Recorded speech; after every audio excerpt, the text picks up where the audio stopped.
जब भी कहीं कोई युद्ध होता है तो तबाही की तस्वीरों को देखकर दुनिया भर के आम लोग, चाहे वो किसी भी देश के हों, बहुत दुखी होते हैं और ये प्रार्थना करते हैं कि युद्ध जल्दी से जल्दी रुक जाए। लेकिन कुछ लोग ऐसे भी होते हैं जिनके लिए युद्ध एक उद्योग बन चुका है, या कह लीजिए कि हथियार बेचने की एक दुकान बन गया है। और ऐसे लोग चाहते हैं कि दुनिया में हर समय कहीं ना कहीं कोई ना कोई युद्ध चलता रहे और उनकी ये दुकान भी ऐसे ही चलती रहे। आज हम आपको बताएंगे कि रशिया और यूक्रेन के बीच चल रहे इस युद्ध के बाद से दुनिया की हथियार बनाने वाली बड़ी बड़ी कंपनियां कैसे पैसा कमा रही हैं और कैसे उनके शेयर्स आसमान छू रहे हैं। ये सारी कंपनियां अमेरिका जैसे उन्हीं पश्चिमी देशों की हैं जो शांति और मानव अधिकारों की सबसे ज्यादा बातें करते हैं। ये देश पहले कमजोर देशों को अस्थिर करते हैं और फिर उन्हें युद्ध में झोंककर वहां हथियारों की अपनी बड़ी बड़ी दुकान खोल लेते हैं। लेकिन सबसे पहले आपको इस युद्ध का लेटेस्ट अपडेट देते हैं। रशिया के मीडिया ने यह दावा किया है कि राष्ट्रपति व्लादिमीर पुतिन और यूक्रेन के राष्ट्रपति जेलेंस्की के बीच जल्द ही मुलाकात हो सकती है। और यह खबर उस समय आई है जब आज टर्की के इस्तांबुल शहर में दोनों देशों का एक प्रतिनिधिमंडल युद्ध रोकने के लिए मिला था। यह मीटिंग 3 घंटे तक चली और इसमें रशिया और यूक्रेन के बीच एक शांति संधि पर हस्ताक्षर करने के बारे में चर्चा हुई है। रशिया के मीडिया का दावा है कि अगर इस शांति संधि पर हस्ताक्षर हो जाते हैं और यूक्रेन रशिया की शर्तों को मान लेता है तो यह युद्ध रुक जाएगा और पुतिन जेलेंस्की से मिलने के लिए तैयार हो जाएंगे। हालांकि आज बड़ा सवाल यह है कि क्या यह युद्ध इतनी आसानी से समाप्त होगा, क्योंकि बहुत सारे लोग ये भी चाहते हैं कि यह युद्ध कभी समाप्त ना हो। यह ठीक वैसे ही है जैसे पिछले 2 साल में जब कोविड की महामारी पूरी दुनिया में फैली, पूरी दुनिया के लोग परेशान थे, लोगों की जान जा रही थी, आपके परिवार खतरे में थे, सब कुछ बंद हो गया था, लेकिन दवाइयां बनाने वाली जो कंपनी थी वो लगातार माला माल हो रही थी, वो लगातार पैसा कमा रही थी। और एक बहुत बड़ी लॉबी है, फार्मा लॉबी दुनिया की, जो शायद मन ही मन ये सोचती थी कि कोविड जैसी बीमारी कभी खत्म ना हो, क्योंकि अगर कोविड रहेगा तो उनका सामान भी ऐसे ही बाजार में मुंह मांगे दाम पर बिकता रहेगा। इसलिए कोविड के तरह इस युद्ध से भी बहुत सारे लोग पैसा कमा रहे हैं। असल में युद्ध अब हथियार बनाने वाली कंपनियों के लिए पैसा छापने की मशीन बन गया है। अमेरिका की एक कंपनी है जिसका नाम है लॉकहीड मार्टिन। आपने इसका नाम शायद सुना भी होगा। यह कंपनी दुनिया के अलग अलग देशों को हथियार सप्लाई करती है, बेचती है, और इन देशों में यूक्रेन भी है। यूक्रेन रशिया के टैंक्स को जिन जेवेलिन एंटी टैंक मिसाइल से अपना निशाना बना रहा है, वो मिसाइल्स यही कंपनी बनाती है। पिछले महीने जब रशिया की सेना यूक्रेन में दाखिल हुई थी तब अमेरिका के न्यूयॉर्क स्टॉक एक्सचेंज में इस कंपनी के एक शेयर की कीमत $355 यानी लगभग 27,000 रुपए थी, एक शेयर की कीमत। लेकिन आज युद्ध के 1 महीने बाद इस कंपनी के एक शेयर की कीमत बढ़कर $453 यानी लगभग 35,000 रुपए पर पहुंच चुकी है। यानी युद्ध की वजह से इस कंपनी के शेयर्स में 27% का उछाल आया है। तो यह कंपनी क्यों चाहेगी कि युद्ध रुके? मतलब यूक्रेन में युद्ध के दौरान जब जब कोई इमारत नीचे गिरती है तब तब हथियार बनाने वाली इन कंपनियों के स्टॉक्स ऊपर जाते हैं। युद्ध 2 चीजों से लड़ा जाता है, पहली है सेना और दूसरी हथियार। और किसी भी युद्ध में हथियार काफी हद तक ये तय करते हैं कि ये युद्ध किस दिशा में जाएगा या कौन सा देश उस युद्ध को अंतिम रूप देगा। हथियारों पर बहुत कुछ निर्भर करता है। बहादुरी तो एक अलग बात है, लेकिन हथियार भी जरूरी है। उदाहरण के लिए जैसा दूसरे विश्व युद्ध में अमेरिका ने जापान पर परमाणु हमला करके किया था, इस हमले के बाद युद्ध पर पूर्ण विराम लग गया था, युद्ध समाप्त हो गया और जापान बहुत कमजोर हो गया था। यानी यूक्रेन और रशिया के बीच ये युद्ध जितने दिन तक चलेगा उतना ही हथियार बनाने वाली इन कंपनियों को फायदा होगा। इसे आप एक और उदाहरण से समझिए। जर्मनी की एक बहुत बड़ी डिफेंस कंपनी है जिसका नाम है रायन मेटाल एजी। अभी युद्ध में इस कंपनी द्वारा बनाए गए किसी भी हथियार का इस्तेमाल फिलहाल नहीं हो रहा है, लेकिन इसके बावजूद पिछले 2 महीनों में इस कंपनी के शेयर में 143% की वृद्धि हो चुकी है इसके शेयर प्राइस में। सोचिए, यूक्रेन और रशिया में भी यहां से भी कोई भी इस देश की कंपनी से कोई हथियार नहीं खरीद रहा है, फिर भी इस कंपनी के शेयर बढ़ रहे हैं। लेकिन इसके बावजूद युद्ध की वजह से इस कंपनी के शेयर की कीमतें आज ऐतिहासिक स्तर पर पहुंच गई हैं। इससे क्या पता चलता है? इससे यह पता चलता है कि इस युद्ध ने दुनिया के बाकी देशों में भी एक बेचैनी पैदा कर दी है और ये देश अब समझ चुके हैं कि राष्ट्रीय सुरक्षा के साथ किसी तरह का समझौता नहीं किया जा सकता, क्योंकि यूक्रेन ने ऐसा ही किया था।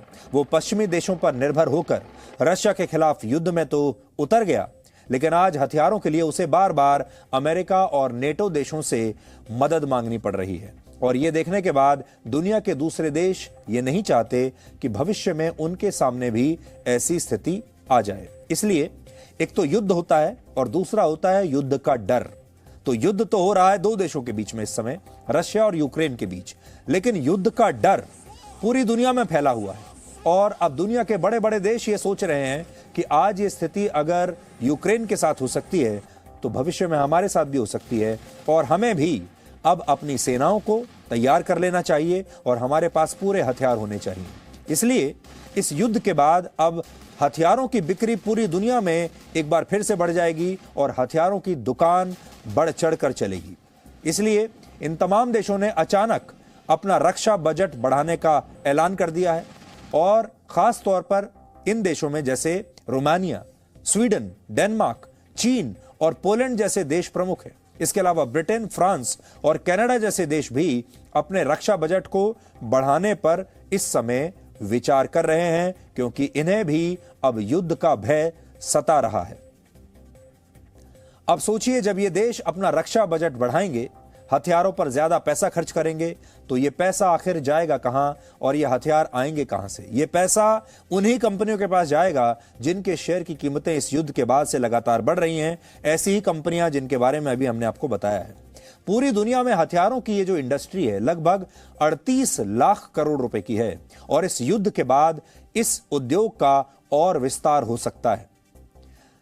वो इसलिए क्योंकि यूरोपीय यूनियन ने यह वादा किया है कि वो यूक्रेन को 450 मिलियन यूरोज यानी लगभग 3,700 करोड़ रुपए के हथियार सप्लाई करेगा। अमेरिका ने भी यूक्रेन को हथियारों के लिए 2,500 करोड़ रुपए की आर्थिक मदद देने का ऐलान किया है। इसके अलावा इस युद्ध ने कई देशों को उनकी सैन्य रणनीति बदलने पर भी मजबूर कर दिया है। दूसरे विश्व युद्ध के बाद जर्मनी ने पैसिफिज्म के सिद्धांत को अपनाया था। इस सिद्धांत का मतलब होता है कि जर्मनी सैन्य संघर्ष का पक्षधर नहीं रहेगा और वो शांतिवाद के विचार को अपनाएगा, यानी युद्ध की तरफ कभी बढ़ेगा नहीं। और इसीलिए जर्मनी ने कभी बहुत एक हद के बाहर जाकर युद्ध की तैयारी की नहीं, लेकिन अब उसने इस विचार को त्याग दिया है और अपनी सेना पर उसने 112 बिलियन यूएस डॉलर्स यानी 8.5 लाख करोड़ रुपए खर्च करने का ऐलान किया है। अब यह सारा पैसा हथियारों को खरीदने के लिए इस्तेमाल होगा और हथियार उन्हीं कंपनियों से खरीदे जाएंगे जो बड़ी बड़ी कंपनियां जिनके बारे में आज हम बात कर रहे हैं। इस फैसले के बाद दुनिया भर के इन्वेस्टर्स जर्मनी की हथियार बनाने वाली कंपनियों में निवेश करना चाहते हैं और इन्हीं कंपनियों में रायन मेटाल एजी का भी नाम है। और इसीलिए हम आपको बार बार ये बात बता रहे हैं कि इस कंपनी का पिछले 2 महीनों में इसका शेयर जो है वो 143% तक बढ़ चुका है। और वो इसीलिए क्योंकि लोग सोच रहे हैं कि अब जर्मनी जब इतना रक्षा बजट बढ़ा रहा है, हथियार खरीदेगा तो इस कंपनी से ही खरीदेगा।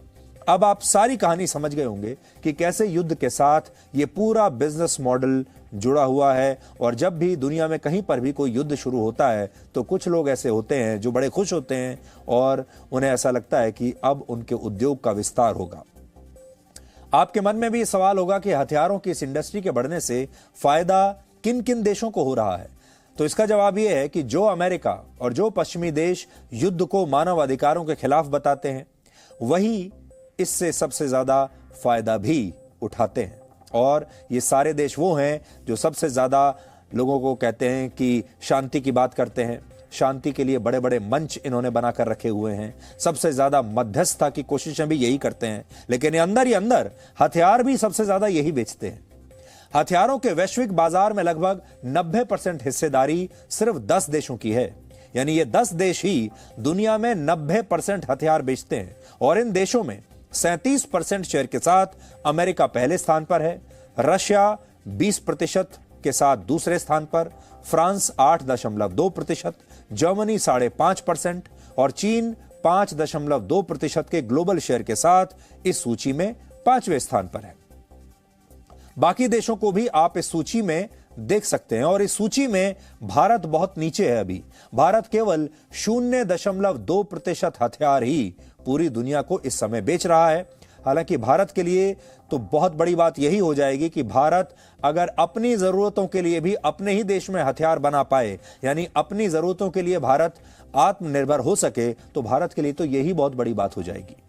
अमेरिका की एक रिपोर्ट के मुताबिक अगले 5 वर्षों में हथियारों की खरीद 50% तक बढ़ सकती है। यानी इसका सीधा मतलब यह है कि आने वाले वर्षों में यह युद्ध अमेरिका, रशिया और चीन जैसे देशों के हथियारों की मांग को और बढ़ा देगा और ये देश हथियार बेचकर और अमीर होते चले जाएंगे। लेकिन इससे भी बड़ा मजाक ये है कि इसके बाद यही देश शांति की बातें भी करेंगे, मानव अधिकारों की बातें भी करेंगे, लोकतंत्र की बातें भी करेंगे और दुनिया इनकी बड़ी बड़ी बातों पर आसानी से यकीन भी कर लेगी। ये वही देश हैं जो शांति पुरस्कार भी देते हैं और शांति के सबसे बड़े चैंपियन भी हैं। तो ये आप समझिए कितना बड़ा विरोधाभास है कि इन्हीं देशों ने शांति की भी सबसे बड़ी दुकान खोल रखी है और इन्हीं देशों ने शांति तोड़ने के लिए, शांति को समाप्त करने के लिए, युद्ध पैदा करने के लिए हथियारों की भी सबसे बड़ी दुकानें खोली हुई हैं।